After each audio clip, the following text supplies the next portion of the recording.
Hi everyone, Liliana with Realty One, and today I want to talk with first-time home buyers, which basically are people that are purchasing a home for the first time ever, hence the term first-time home buyer, or people that have not purchased a home in a considerable amount of time and have been out of the game in a while and are considering getting back to becoming a homeowner again.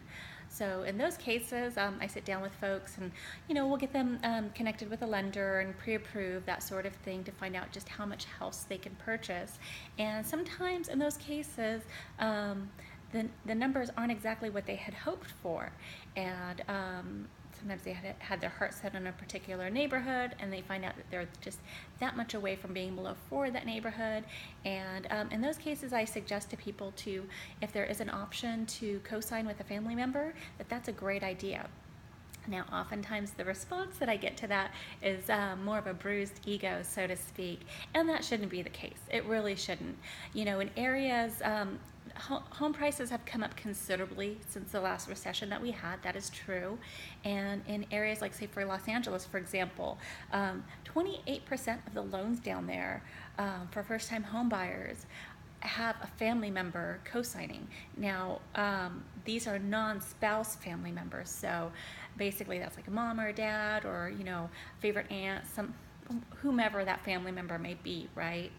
And now Los Angeles has one of the highest housing prices in all of the country, right?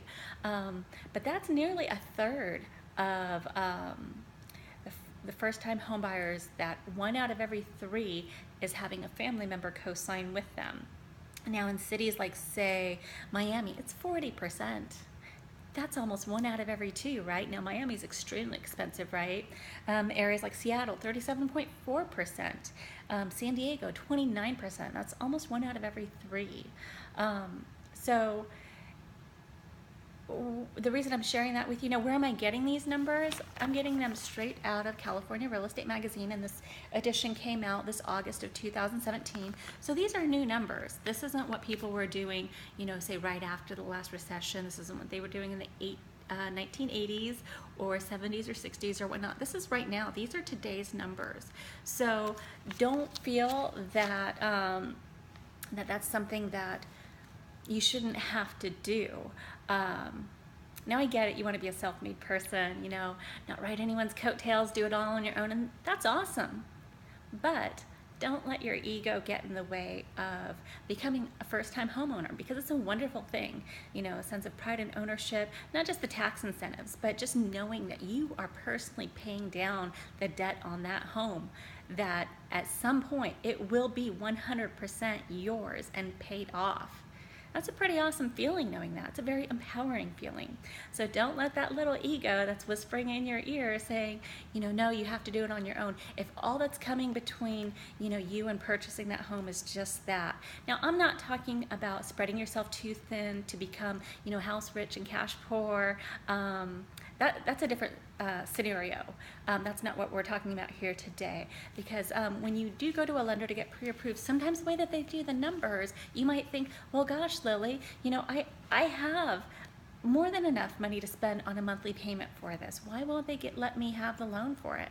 Sometimes, the way the numbers work out, it just doesn't always come out the way that you expect. And so if that's the case for you, then, and if you want to find out what your scenario is, I know some outstanding lenders in the area that I would be happy to get you in touch with to crunch some numbers and find out if that neighborhood that you have always wanted to be in, if that is it within your reach, or what options there are out there for you. So if you'd like to talk about houses in Sacramento, Roseville, Rockland, Sacramento County, Placer County, Yolo, El Dorado County, all of the surrounding counties in the Sacramento area, I would love to sit down and talk with you about that over a cup of coffee, and feel free to give me a call, and I look forward to hearing from you. Have a great day. Bye-bye.